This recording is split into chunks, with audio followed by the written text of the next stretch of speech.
But of course, it's a fair question. How can social media sites built with the sole purpose of connecting millions of people across the country make you feel left out? This is the list and poster in question. As you can see, a lot of different names and a lot of different crimes listed right underneath them. Now, the one thing that I'm learning, however, is that the difference between this list and other lists is that the likelihood that these folks are still in our area is high. Attorneys also asked jurors whether or not they felt they could be impartial in cases dealing with very sensitive issues such as race and violence between two people in a relationship.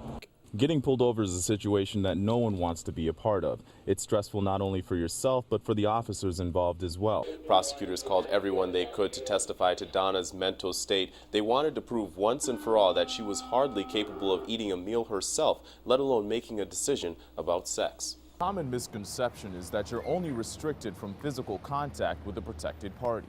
While it's true you can't have any verbal or visual contact, the snow has let up considerably compared to what it was just earlier, but unfortunately, that means it's still around, and that means having to deal with it. These fireworks say, for example, that they emit showers of sparks, they produce loud sounds, and a lot of flashing color. Now, until the rules change, we'll actually leave some of these fireworks to the experts, and we'll be dealing with a few of these bad boys over the holiday break. It's planes like these that help change the course of history, and for some veterans, this may be the last time to experience these flying monuments in person. Now, Matt and Amy, I'm right outside the Sarasota County Courthouse where Ethan Miller faces 4 charges ranging anywhere from possession of a controlled substance all the way to first-degree arson. From this morning to sundown, people of North Iowa only need to look up into the sky to get a glimpse of the show featuring these miniature daredevils. Right behind me here, you may notice that the grounds are spotless.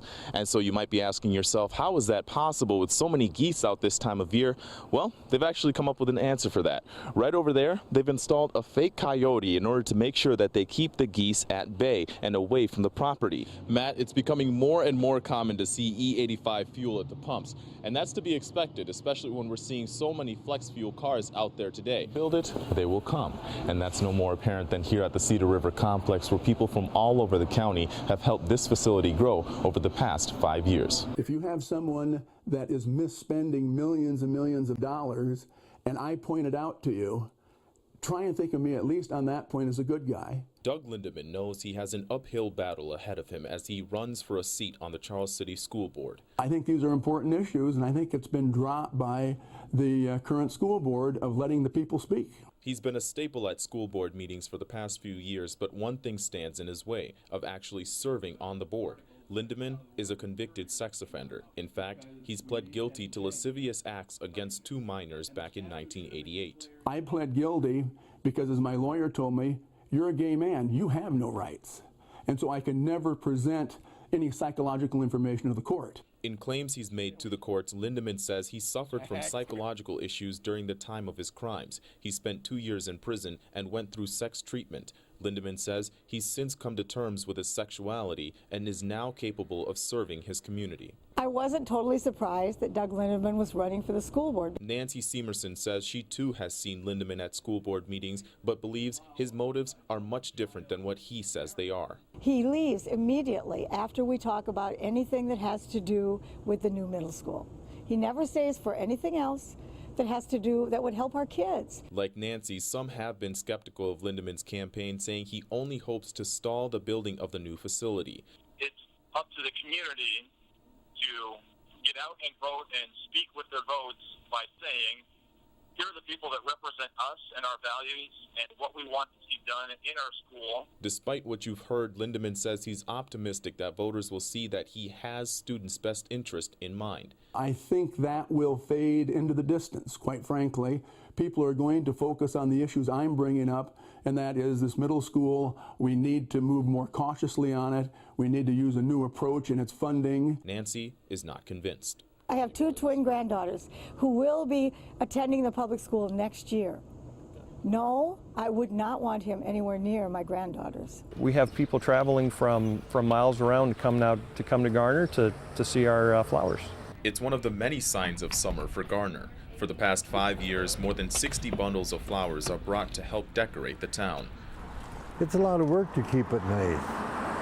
But you'd be surprised what it brings into the town. After 56.5 years working for the Garner Post Office, Carl Young was in search of what to do next. Then, the call from the city came. I didn't want to do it at first, but then, you know, there's not a lot of people that can do it every day.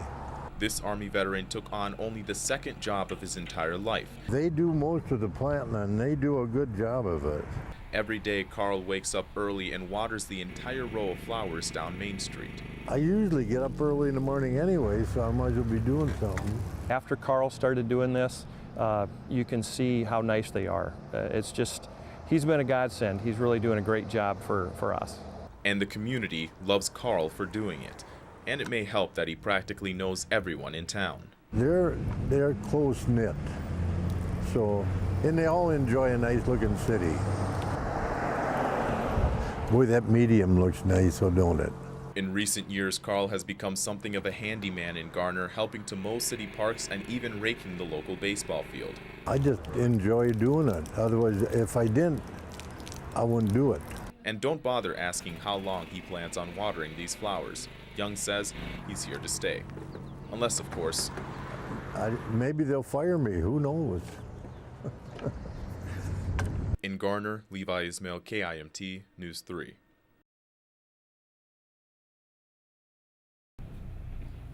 He's been convicted of first-degree murder for the death of Justina Smith, and while the sentence is almost always life without parole, Tyrone Washington Jr. is asking the court for leniency.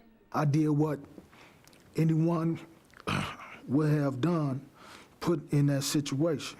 Prior to sentencing, Washington appealed his conviction, saying there were several issues with the investigation into Justina's death. However, his biggest concern was the jury panel, who he believes was not impartial. I felt that the jury was biased. It's like putting a Caucasian person in front of 12 black juries and one white jury. What's the result gonna come out to that? It's gonna have to be biased. Washington argues that it took the courts multiple attempts to organize a more racially diverse jury pool. In the end, one person of color served on the panel of 12, but even then, Tyrone says the perception of the case is hard to avoid. They just looking at the fact that a black man killed a white woman, and I feel that's wrong. This is not a racial thing and never has been. This is about what you did to another human being. A visibly shaken Jeanette Hansen takes the stand and describes how her entire family has been affected by the actions of Washington. You have taken away our wonderful daughter and have destroyed another 20 people plus lives in your actions. And not once have I seen any remorse for your actions. All you do is blame other people.